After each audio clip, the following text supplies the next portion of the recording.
Hey, good afternoon, everybody. So I did a live stream unboxing. It was a sight unseen unboxing of the WattBrick 100W power bank.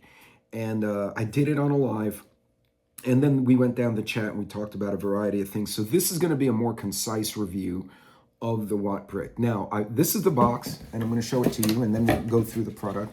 It's already been unboxed, so you need to go, one of my previous live stream will have the actual details. This is the WattBrick 100-watt portable power station with a 30-watt solar panel included, which I thought was a really neat deal. Now, 100 watts is not a lot. A good rule of thumb, if you look at any device, you take the voltage times the amperage. That will give you pretty much what the wattage needs to be. So if your radio takes 110 volts and 0.1 amp, for instance, I'm giving a turbo example, then you need 11 watts to run it, right? 1/10. So you guys got to get the idea. Anyway, found this at Sam's for $39.95. They had originally been listed over $100. Then the price was dropped to $85 or $89.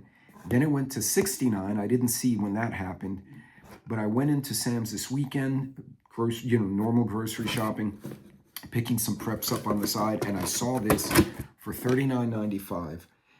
Again, 100 watts, so it's suitable to charge a lot of stuff now. For those of you, somebody pointed this out. That is not areolas, that is aerosolas. And if you saw who put that in my comments on the last video, you'd understand, because it's someone who's constantly making jokes in my chat.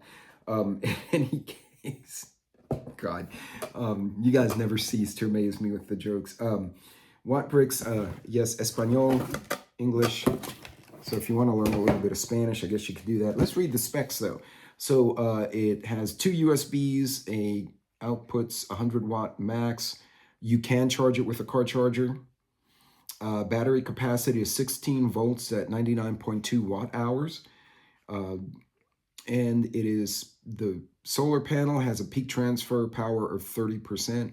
Transfer efficiency is 23%. So what they're saying there is that you may lose up to a third just from electrical resistance of wiring and cabling and stuff like that. Plus, the sun is never perfect versus, say, a lab where they put the little solar panel down with a perfect light. You get a perfect number. Power current is 1.82 amps. Charging cable is 1.5 meters. That's about 5 feet. Temperature range, -10 centigrade to 70 centigrade. So I'll let you guys do the math. The net weight is 1.98 pounds. So it's under a kilogram for those of you who... Why do they have kilograms mixed with pounds? Like they have the metric and imperial mixed together. But the unit itself is super small. And so, again, it gives you... hold on, wrong side. It gives you the various things it can be used for. And basically, it's meant to charge devices. So let's take another look at it.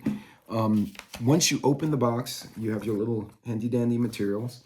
The English is actually not terrible. It's not one of those, you may plug box and then electric happen. No, it's actually somebody with some level of coherent English actually proofread their little display.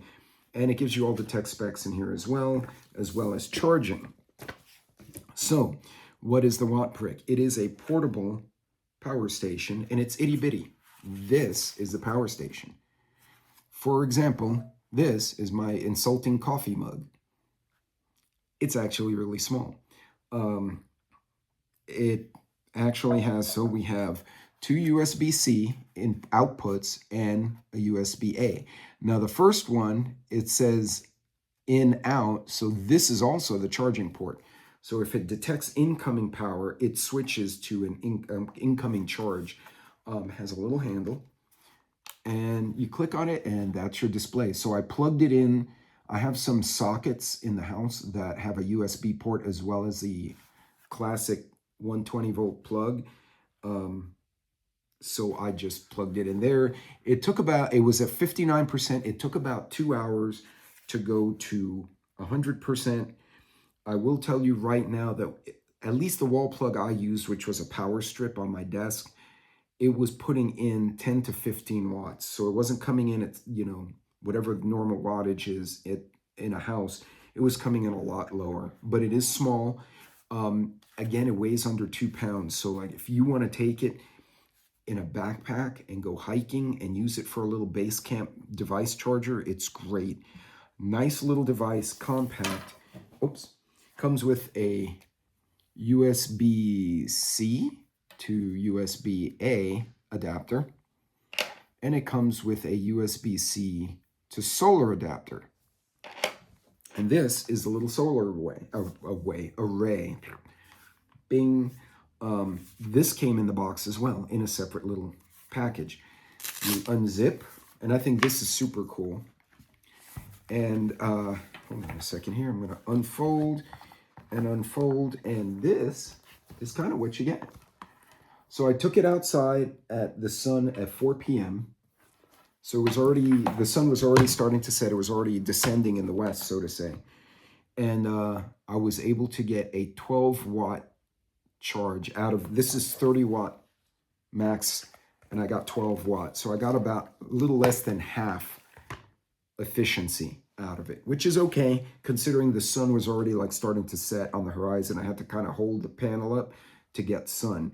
I'm sure if I left it open on a summer day with the sun beating down on it like it does here in Texas, I'd probably get 25%. I've never gotten a perfect result from any solar panel. Jackery, the little cheap ones I buy for like travel, this guy, none of them. So always assume if it says 30 watts, 60 watts, whatever it is, you're probably going to get, at best, you're going to lose 20%, sometimes more. So keep that in mind. The plug is just a simple plug-in. You lay out your solar panel and you plug it in. And this plug appears to fit my Jackery, which I thought was interesting. I have not tested it on the Jackery yet, but you can wrap this up. I wrapped it the wrong way because I apparently cannot brain. And that's it. It has the little grommets on the corner to help you hang it up so you can angle it however you need.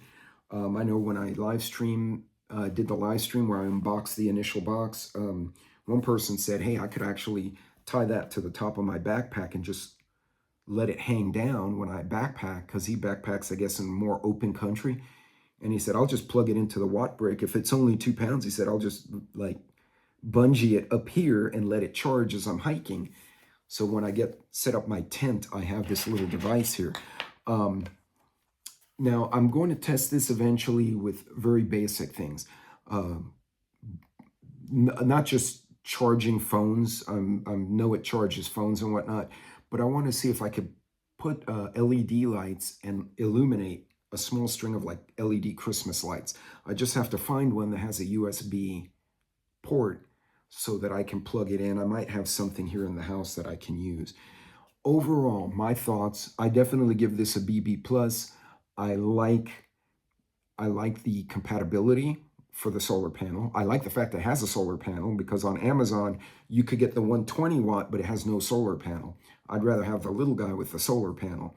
To me, the damn solar panel is worth $25, $30 by itself. So the fact that I got both for $39 was pretty cool. Cost point is good. If you're traveling, if you road trip a lot, if you want to keep something at work, if there's a blackout and you get caught at work and your phone's dying, you can at least charge your damn phone. With a USB, you can also charge, if you have a Baofeng radio, you can charge that. Now, I would recommend, if you buy something like this, get a Ziploc or a little pouch and keep different adapters, USB-C to Apple, USB-C to, I don't know, coax, whatever. So you have the ability to plug different things in, because it does come only with one little power state, which actually it appears my cat has run off with the power cable.